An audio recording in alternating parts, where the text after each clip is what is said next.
இப்போ சொல்லுங்கண்ணா, எங்கேருந்து ஆரம்பிக்கிறீங்க இந்த பயணம்? இந்த பயணம் கள்ளக்குறிச்சி மாவட்டம் உளுந்தூர்பேட்டை வட்டம் எலவனூர் கோட்டையிலேருந்து ஆரம்பிச்சிருக்கேன்.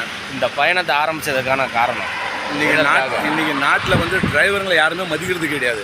ஓகே. டிரைவர் அன்றாட வாழ்க்கையில் அன்றாட அத்துக்கூலிலேருந்து அம்பானி வரைக்கும் டிரைவர் இல்லைன்னா வாழ முடியாது. இது உண்மையான கதை. யாருன்னா பஸ்ஸில் ட்ராவல் பண்ணால் பஸ் டிரைவர் தேவைப்படும், ஆட்டோவில் ட்ராவல் பண்ணால் ஆட்டோ டிரைவர் தேவைப்படும், ஹாஸ்பிட்டலுக்கே போகணுன்னா ஆம்புலன்ஸ் டிரைவர் தேவைப்படுவான். சப்போஸ் யாருன்னா வீட்டில் யாருன்னா இறந்துட்டா மார்ச்சிலேருந்து டெட் பாடி கொண்டு வரதுக்கு கூட ஒரு அமரர் உறுதியை ஓட்டக்கூடியவும் ஒரு டிரைவர் தான். ஆனால் இந்த டிரைவர் சமுதாயத்தை யாருமே மதிக்கிறது கிடையாது. காவல்துறையில் இருந்தோ டோல்கேட்டில் இருந்தோ முதல்ல ஜனங்க மதிக்கிறது கிடையாது. ஒரு டிரைவர் ஒருத்தவங்க டூ வீலரில் போகிறாங்கன்னா ஹார்ன் அடிப்பாங்க. எதுக்கு ஹார்ன் அடிக்கிறாங்கன்னா அவங்கள எச்சரிக்கை பண்ணுறதுக்கு தான் ஹார்ன் அடிப்பாங்க. ஆனால் டூ வீலரில் போகிறவங்க அசிங்கமாக திட்டுட்டு போவான், போட அவ்வளோ இடங்குதுன்னா அசிங்கமாக திட்டு உண்டு. ஆமாம், அது உண்மை. பல டிரைவருங்களை வந்து நடக்குது. நான் என்ன சொல்கிறேன்னா, எல்லார் குடும்பத்தில் யாருன்னா ஒருத்தவங்க டிரைவர் இருப்பாங்க. அவங்க சொந்த பந்தத்தில் மாமாவோ அத்தை வீட்டுக்காரோ சித்தப்பாவோ பெரியப்பாவோ யாருன்னா ஒருத்தர் டிரைவர் இல்லாமல் யாருக்கும் வந்து துணை இல்லாமல் வாழ முடியாது. அதை தான் டிரைவர்ன்றது ஒரு தொப்புள்கடி உறவு. அதை முதல்ல நீங்கள் புரிஞ்சுங்க மக்கள். நான் டிரைவர் இல்லாமல் வாழ முடியாது. டிரைவர் ஒரு 10 நாளைக்கு பிரேக்கில் கால் வச்சுட்டா இந்தியா வந்து தலைகீழாக மாறிடும். இது உண்மை. நான் சொல்கிறது என்னென்னா, டிரைவருங்களுக்கு நீங்கள் ஹெல்ப் பண்ண வேணாம், ஆனால் ரெஸ்பெக்ட் கொடுங்க. முதல்ல ஒரு மரியாதை கொடுங்க. டிரைவரை ஒரு மனுஷனாக மதிங்க. அதுதான் என்னுடைய கோரிக்கை. வேறு ஒன்றும் கிடையாது. வண்டி டிரைவிங் ஃபீல்டில் இருக்கீங்க. நான் 97 வந்து நான் மும்பையில் வந்து ஃபஸ்ட்டு நான் ஆட்டோ ஓட்டினேன்.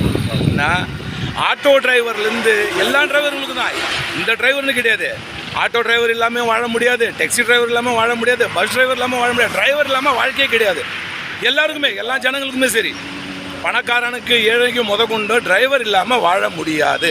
இன்றைக்கி ஒன்றும் கிடையாது. நம்ம நாட்டோட பிரைம் மினிஸ்டர் மரியாதைக்குரிய மோடி அவர்கள், அவரே எங்கன்னா போகணுன்னா ஒரு டிரைவர் தேவைப்படுறாரு அவருக்கு. அதுதான் உண்மை. டிரைவர் இல்லாமல் யாருமே இருக்க முடியாது. நாங்கள் என்ன சொல்கிறோம், நீங்கள் வந்து எங்களை வந்து சாப்பாடு போடுங்க, இல்லைன்னா எங்களை வந்து வெல்கம் பண்ணுங்கன்னு சொல்ல, ஆனால் ஒரு ரெஸ்பான்ஸ் பண்ணுங்கள், ஒரு மரியாதை கொடுங்க. ஒரு டிரைவர் ரோட்டில் ஹார்ன் அடிக்கிறேன்னா உங்களை வந்து திரும்பி பார்க்க வைக்கிறதுக்கு ஹார்ன் அடிக்கலை, உங்களை அலர்ட் பண்ணுறதுக்கு தான் ஹார்ன் அடிக்கிறாங்க. மொத்தம் ஓரமாக போ கற்றுக்குங்க. முதல்ல ரூலை மதிங்க. அதே மாதிரி நான் டிரைவர் ஒருவர்களுக்கு என்ன சொல்கிறேன், நான் குடிச்சிட்டு வண்டி ஓட்டாதீங்க. ஒரு சில விஷயம் வந்து நம்ம டிரைவர்கள் மேலேயே தப்பு இருக்குது. ஆனால் அதனால் எல்லா டிரைவரும் தவறானவங்க கிடையாது. 100ல் 2 பேர் இருப்பாங்க தான். நம்ம வீட்டில் ஒரு 5 பேர் இருக்கிறோன்னா எல்லாமே ஒரே மாதிரி இருக்க மாட்டாங்க. அதனால் அண்ணன் வந்து பழனி, உங்கள் பேருனா? என் பேர் சசி. சசி. நான் இப்போ வந்து ஆந்திர பிரதேசத்தில் இருக்கிறேன். நாளைக்கு வந்து தெலுங்கானா போயிடலாம். ஏன்னா சொல்ல முடியாது, வயலில் மழை வந்தால் ரீச் பண்ண முடியுமா முடியாது தெரியாது.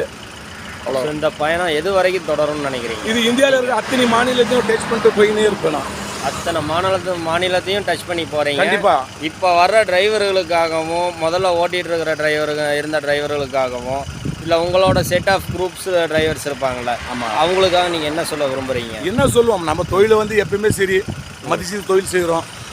நான் தொழிலை மதிங்க, அதே மாதிரி ஓனரையும் மதிங்க, அதே மாதிரி வண்டி ஓனர்களும் டிரைவருங்களை மதிங்க. அதே மாதிரி ஒரு டிரைவருங்களுக்கு ஒரு வண்டி ஓனர் வண்டி கொடுக்கும்போது அவர் பல கஷ்டத்தில் இருப்பார். டயர் சரி இருக்காது, அது வெடிச்சுன்னா டிரைவர் கற்றுவாங்க. அதாவது வந்து டிரைவரோட வாழ்க்கை வந்து நரகம். ஆனால் டிரைவரோட வாழ்க்கை நரகம் இருந்தாலும் ஆனால் ஜனங்களுக்கு வந்து அவங்க சொர்க்கமாக தான் செயல்படுறாங்க. இதுதான் உண்மை. இது யாருமே மாற்ற முடியாது.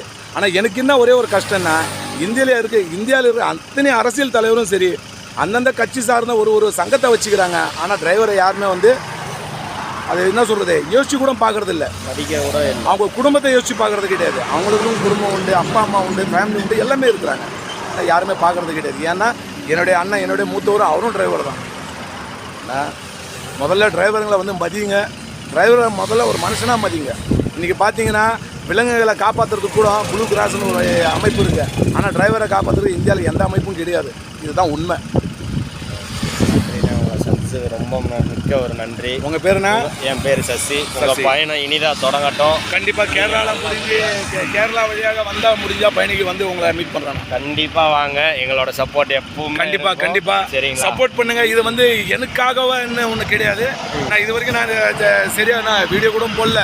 நான் எந்த வீடியோவில் வந்து லைக் பண்ணுங்கள், சப்ஸ்கிரைப், அது கிடையாது. என்னுடைய மோட்டிவேஷனே வேறு. நிறைய பேர் கேட்டாங்க உங்க ஒருத்தங்களால என்ன ஒண்ணு எப்பயுமே வந்து ஒன்னால தான் ஸ்டார்ட் எண்ணிக்கை 1 2 தான் நம்ம எண்ணுவோம். அது சொல்லுவாங்கல்ல புளியார் சுழி, அந்த புள்ளியார் சுழின்றது நான் ஆரம்பிச்சுக்கிறேன். முடிஞ்ச வரைக்கும் சப்போர்ட் பண்ணுங்கள். சப்போர்ட் எல்லாம் அட்லீஸ்ட் வந்து வழியில் நிறுத்தி ஒரு தமிழன் போகிறான்னா, நான் பிறந்தது என்னோட தொப்புள்குடி ஊர் வந்து நான் பிறந்தது திருவண்ணாமலை கிரிவல பாதையில் இருக்க அத்தியந்தில் தான் நான் பிறந்தேன். ஆனால் நான் வளர்ந்தது மும்பை, நான் இருக்கிறதும் மும்பை தான். ஆனால் ஒரு தமிழன் போகிறேன்னு இல்லை, டிரைவருன்றாங்க. ஒரு தண்ணி ஒரு நேற்று வந்து ரொம்ப தண்ணி தாங்க ஒரு வண்டியை நிறுத்தின கைப்புறம் யாருமே நிறுத்தலை, குடிக்கிறதுக்கு தண்ணி கூட. நான் அது என்ன அவரோட சூழ்நிலை என்னன்னு தெரியாது. அதனால் கொஞ்சம் சப்போர்ட் பண்ணுங்கள், வேறு ஒன்றும் கிடையாது. நான் இதை சொல்ல மாட்டேன், நான் லைக் பண்ணுங்கள், ஷேர் பண்ணுங்கள், அதெல்லாம் நான் சொல்லவே மாட்டேன். நான் டிரைவர்களுக்காக கிளம்புனேன். ஏன்னா நானும் ஒரு காலத்தில் டிரைவராக இருந்தவங்க தான். கண்டிப்பாக இன்றைக்கி எனக்கு பார்த்தீங்கன்னா 50 தொடக்கூடிய வயசுக்கு போயிடுச்சு. இப்போ இந்த வயசில் எனக்கு எந்த டென்ஷனும் இல்லை, அதனால தான் கிளம்பிட்டேன். ஓகே, அண்ணனுக்கு நம்ம எப்போவுமே ஆதரவு கொடுப்போம். அண்ணன் பாருங்கள் யூடியூப் சேனலும் வச்சுருக்காங்க. அந்த சேனல் நேமும் நான் இதில் சொல்கிறேன். அண்ணே அந்த சேனலோட நேமும் சொல்லுங்கண்ணே. 5 lakh சைக்கிள்னு 5 lakh சைக்கிள் மேன் அப்படின்ற ஒரு இல்லை மேன் இல்லை 5 lakh சைக்கிள். இது நிறைய பேர் கேட்டாங்க 5 lakh சைக்கிள் ஏன் வச்சுக்கிறீங்கன்னு.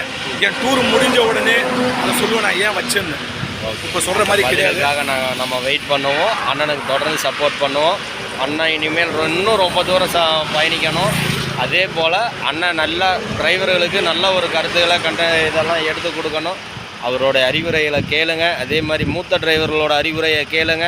அவங்க என்ன சொல்கிறாங்களோ அதன்படி கேட்டு நடங்க.